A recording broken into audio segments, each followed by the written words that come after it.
It was a hot summer day. এটি ছিল গ্রীষ্মের গরম দিন। A crow became very thirsty. একটি কাক খুব তৃষ্ণার্ত হয়ে পড়ল।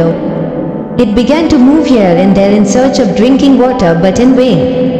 পানির খোঁজে এটি এদিক ওদিক ঘুরতে লাগলো, কিন্তু কোনো ফল হলো না। The crow did not lose hope. কিন্তু কাকটি আশা হারালো না।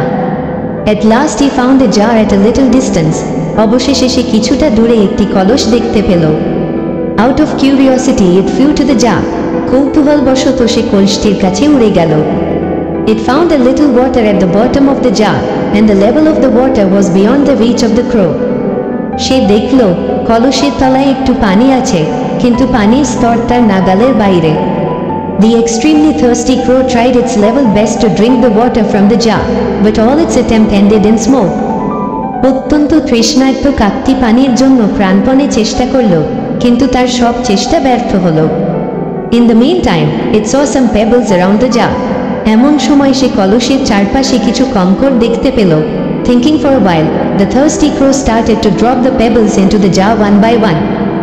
একটু ভেবে তৃষ্ণার্ত কাকটি একটি একটি করে কঙ্কর কলসের ভিতরে ফেলতে লাগলো। After some time, it noticed the level of the water coming up. কিছুক্ষণ পর সে লক্ষ্য করল পানির স্তর উপরে উঠছে। When the water level came within its reach, it drank water to its heart's content and flew away with a fully contented mind. যখন পানির স্তর তার নাগালের মধ্যে এলো, তখন সে তৃপ্তির সাথে পানি খেলো এবং সম্পূর্ণ সন্তুষ্ট মনে উড়ে গেল।